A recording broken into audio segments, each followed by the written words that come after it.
Olá, alunos! Professora Bianca Cardoso para mais uma aula de redação. E hoje nós vamos começar a relembrar alguns conteúdos que já estudamos ao longo do ano. Por quê? Porque agora a gente já terminou, de passar por todos os capítulos, todas as unidades dos nossos livros. E eis o momento que, as últimas provas se aproximam e a gente precisa o quê? Relembrar alguns desses conteúdos que foram estudados, certo? Então, agora a gente começa uma sequência de aulas que irá estudar o quê? As últimas unidades que vimos, certo? Ou seja, eu estou falando que voltaremos aos gêneros textuais estudados no livro 4. A começar, então, com a unidade 1. Peguem aí o material de vocês, abram na unidade 1, que está na página 8, ok?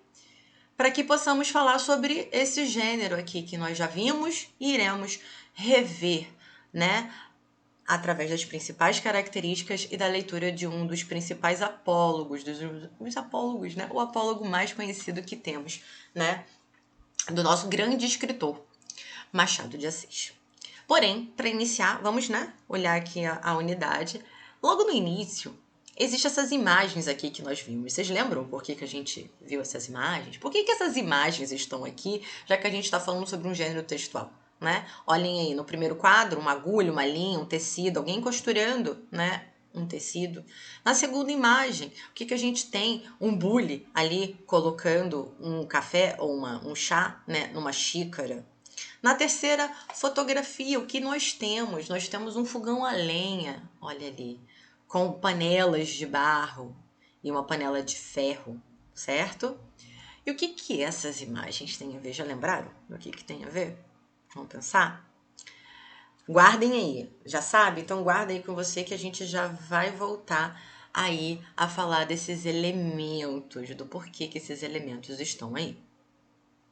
Bom, e aí para a gente começar a sintetizar essas informações e relembrar delas, eis que, como eu disse, eu vou ler aqui esse apólogo que se chama Um Apólogo de Machado de Assis, certo? Então, bora lá. Deixa eu aumentar aqui para ficar mais fácil a leitura. Então, vamos lá. Um apólogo. Era uma vez uma agulha que disse a um novelo de linha: por que você está com esse ar toda cheia de si, toda enrolada para fingir que vale alguma coisa neste mundo? Deixe-me, senhora. Que a deixe. Que a deixe por quê? Porque lhe digo que estar com um ar insuportável? Repito que sim e falarei sempre que me der na cabeça. Que cabeça, senhora? A senhora não é alfinete, é agulha. Agulha não tem cabeça. Que lhe importa o meu ar? Cada qual tem o ar que Deus deu, que Deus lhe deu. Importe-se com a sua vida e deixe a dos outros. Mas você é orgulhosa? De certo que sou.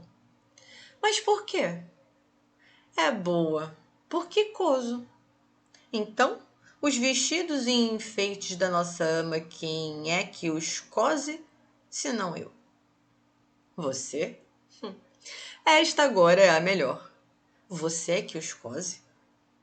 Você ignora que quem os cose sou eu e muito eu? Cose é costurar, né, gente? Costurar. Você fura o pano, nada mais. Eu é que coso. Prendo um pedaço ao outro. Dou feição aos babados. Sim, mas que vale isso? Eu é que furo o pano. Vou adiante, puxando você, que vem atrás, obedecendo ao que eu faço e mando. Também os batedores vão adiante do rei, do imperador. Você é imperador? Não digo isso. Mas a verdade é que você faz um papel subalterno, indo adiante. Vai só mostrando o caminho, vai fazendo um trabalho obscuro e ínfimo. Eu é que prendo, ligo, ajunto.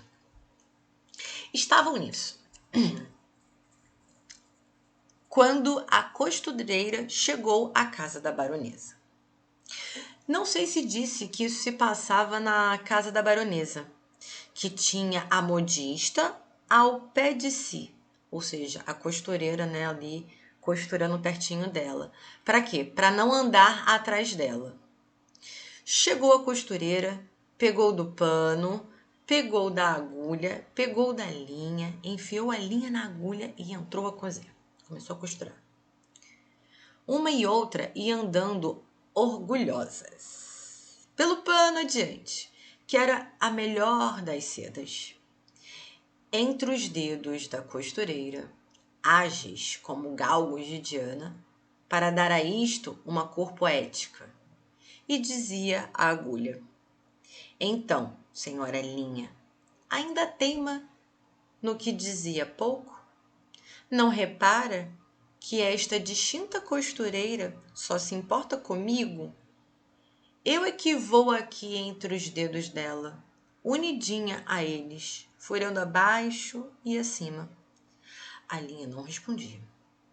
E andando, buraco aberto pela agulha era logo preenchido por ela, silenciosa e ativa. Como quem sabe o que faz e não está para ouvir palavras loucas. A agulha, vendo que ela não lhe dava resposta, calou-se também e foi andando. E era tudo silêncio na saleta de costura. Não se ouvia mais do que o plique, plique, plique, plique da agulha no pano. Caindo o sol, a costureira dobrou a costura para o dia seguinte. Continuou ainda nesse e no outro, até que, no quarto, acabou a obra e ficou esperando o baile. Veio a noite do baile e a baronesa vestiu-se.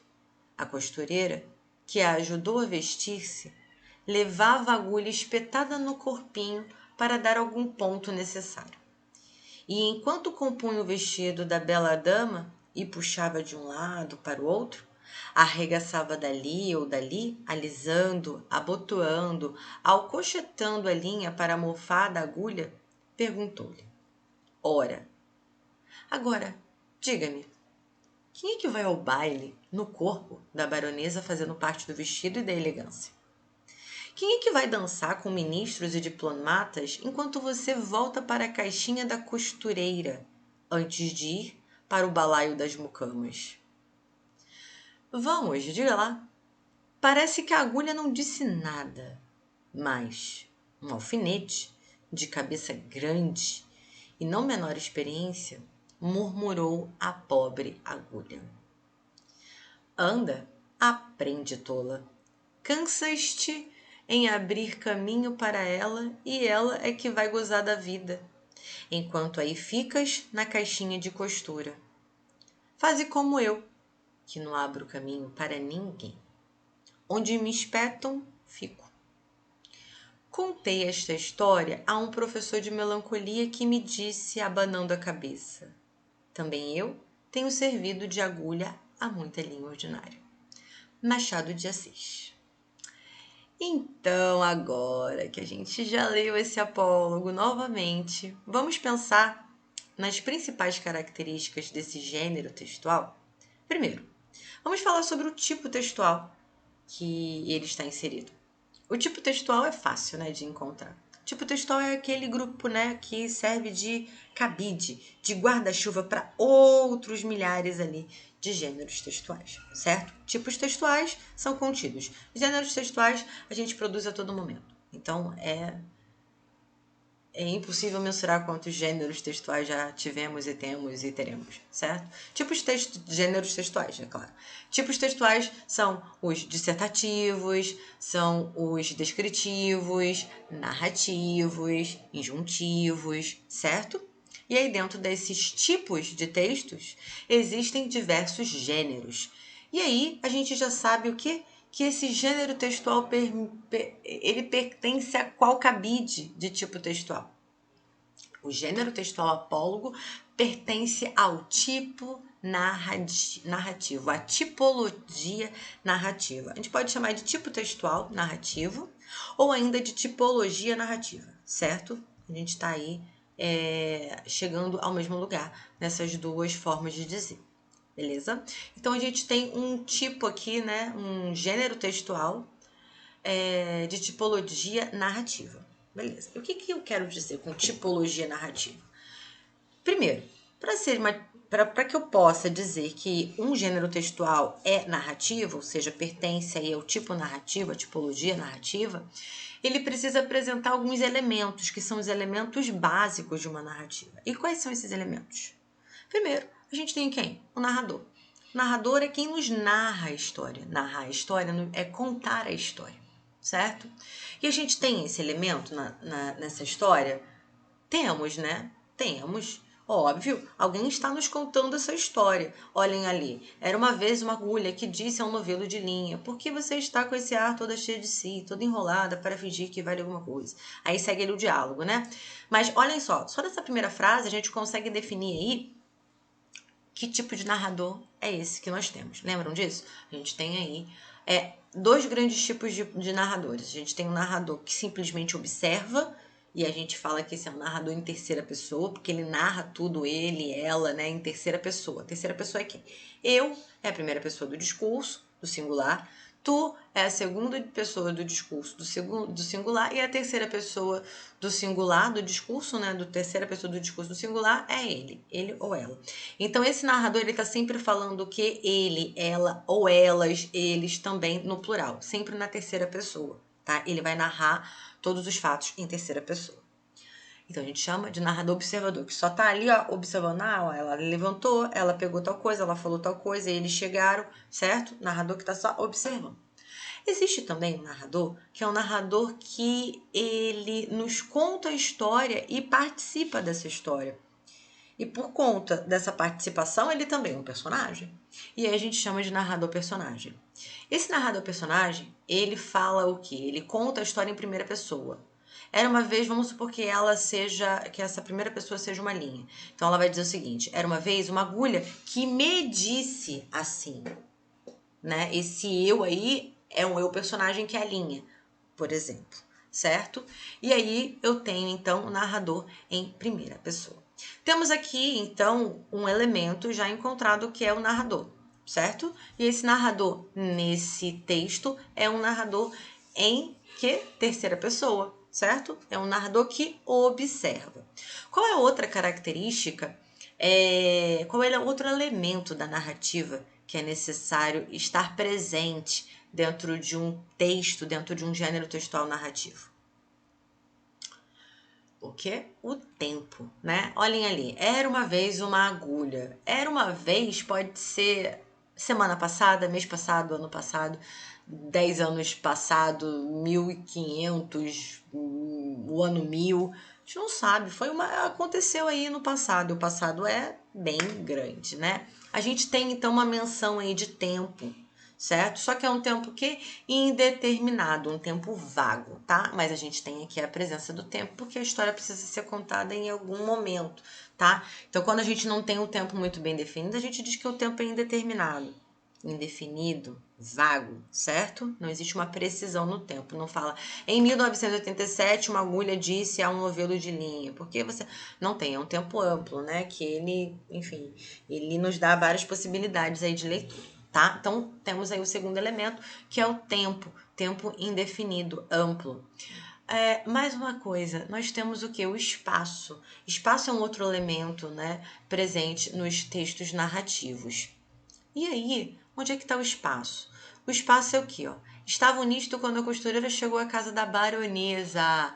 Não sei se disse que isto se passava em casa de uma baronesa. Ou seja, a gente tem aqui o narrador nos indicando onde, né, em que espaço essa história ocorre. Tanto é que ele mesmo ali fala, não sei se eu disse, mas então, essa história está ocorrendo na casa de uma baronesa.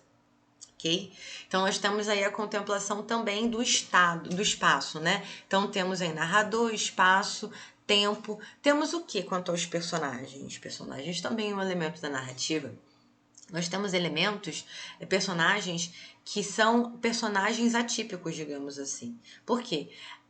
Todo esse diálogo aí, ele é travado através de dois personagens que não são personagens humanos, né? São objetos que ganham vida e que não só ganham vida, eles ganham também o que? Características humanas. Porque a gente está falando de dois objetos aqui que estão discutindo, debatendo a partir de um sentimento que é o que? A vaidade, né? Uma é mais vaidosa que a outra e quer provar que é melhor do que a outra, né? Então a gente tem aí esse elemento no que? Os personagens. A baronesa, a costureira também são personagens? Sim, mas elas não se impõem nessa história, elas são narradas pelos personagens, pelo narrador. O narrador não deixa elas falarem, como a linha e a agulha, né? A linha e a agulha aparece aqui com o quê? Com uma fala, né? Um diálogo direto, não é indireto. Então, a gente tem aqui os personagens principais, que é a agulha e a linha, a costureira e a baronesa são secundárias, certo? Então, temos aqui os personagens atípicos, são objetos que ganham características, né, humanas, da fala e dos sentimentos, né, aí no caso da vaidade. Um outro elemento que nós temos, né, para fechar os elementos da narrativa é o que? O enredo, que é a sequência de ações. A gente tem a situação inicial, temos ali um conflito, né, o problema se instaurando, temos o clímax, que é o ápice desse conflito, e temos o desfecho, certo? E aí,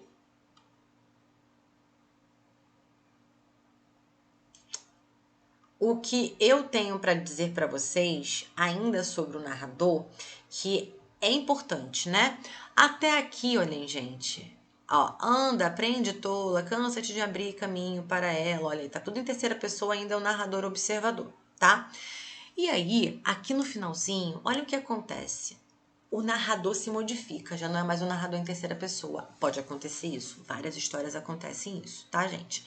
Nesse apólogo, o que acontece é o seguinte, o narrador, ele tá sempre em terceira pessoa, porém, a chegar aqui, ó, no penúltimo parágrafo, né, ele se coloca na história, porque aqui, olha como é que tá esse verbo conjugado, contei. Quem contei fui eu. Eu contei esta história, né? Depois de ter contado em terceira pessoa, eu chego para uma pessoa ali na realidade e falo assim, ó, eu contei essa história, né, a um professor de melancolia que me disse abanando a cabeça. Também eu tenho servido de agulha a muita linha ordinária, né? E aí, o que vocês vão pensar nessa hora? Ah, professora, você falou que um texto é narrativo, um narrador, ele pode ser observador ou ele pode ser um narrador aí, personagem. E sim, ele pode também acontecer dessas duas maneiras aí, né? De ter as duas presenças dos narradores, né? A gente, como eu disse a vocês, a gente coloca ele em dois grupos grandes, narrador observador, narrador personagem, porém eles podem, e muitas obras se utilizam do que? Dessa mescla de narração, tá certo? Mas a gente consegue dizer o seguinte, diante a predominância desse texto, nós temos o narrador que em terceira pessoa, que ali ao final se coloca como primeira pessoa. É uma característica desse texto, mas não do gênero textual apólogo, tá? O gênero apólogo não precisa necessariamente ter a presença dos dois narradores, como tá aqui. Isso aqui foi um artifício de Machado de Assis, né, para trazer e tornar essa história mais próxima, certo? Mas então a gente consegue ver que o apólogo de fato é um texto, né, um gênero narrativo, porque possui aí todos os elementos da narrativa, né? E aí a gente precisa lembrar rapidinho aqui, ó, Machado de Assis, né? Precisa lembrar que esse texto, né, esse gênero textual apólogo, ele se confunde muito com outros gêneros textuais, certo? E a gente precisa relembrar aqui rapidinho quais são esses elementos, quais são esses gêneros textuais e como fazer, né, para não confundir, tá? Então, olhem só. O apólogo, ele pode ser confundido com a fábula e pode ser confundido com a parábola, tá? E aqui nessas páginas 17, a começar com a 17, a gente tem a presença aqui dos três gêneros textuais para mostrar que eles se parecem, porém eles possuem características diferentes. O apólogo, como nós vimos, possui personagens que são que objetos inanimados que ganham vida, né, e afetos, sentimentos como os seres humanos. Temos aqui, ó, esse primeiro texto não é um apólogo. Esse texto é o quê? É uma Quer dizer, é um apólogo, né? Ele tem o quê? Ele tem elementos, olha, da natureza ganhando o quê? Característica, tá? Então, esses aqui, o vento e o sol, é o quê? É um apólogo, tá? E ainda traz ali, é importante lembrar que o apólogo traz ali uma liçãozinha de moral, né? Texto 2 aqui na página 18, olha só, a gente tem um cão, então esse cão aqui, como personagem principal desse tipo de narrativa, que também traz aí, né? Ele é narrativo, então traz os elementos da narrativa. E além disso, traz também uma lição de moral, a gente chama de fábula, tá? Então todas as vezes que os personagens forem animais ganhando características humanas, nós estamos falando não do apólogo, e sim da fábula, certo? E na parábola, né, a narrativa ela se dá muito parecida com com os dois outros gêneros textuais vistos aqui, né, o apólogo e a fábula, porém na parábola o que acontece é o seguinte, o personagem de fato são seres humanos, certo? E aí, galera, a gente vai finalizando por aqui, tá? Eu espero que vocês façam uma ótima prova. A gente lembrou aqui dos principais elementos que compõem o gênero narrativo apólogo. Espero que esteja tudo ok aí, né? Que vocês consigam relembrar bem das características trabalhadas e relembrar, né, na verdade, aqui com essa revisitação da unidade que fala sobre esse gênero textual. Então eu finalizo a nossa aula de hoje por aqui e a gente continua a nossa revisão dos conteúdos já trabalhados. Até mais, tchau, tchau!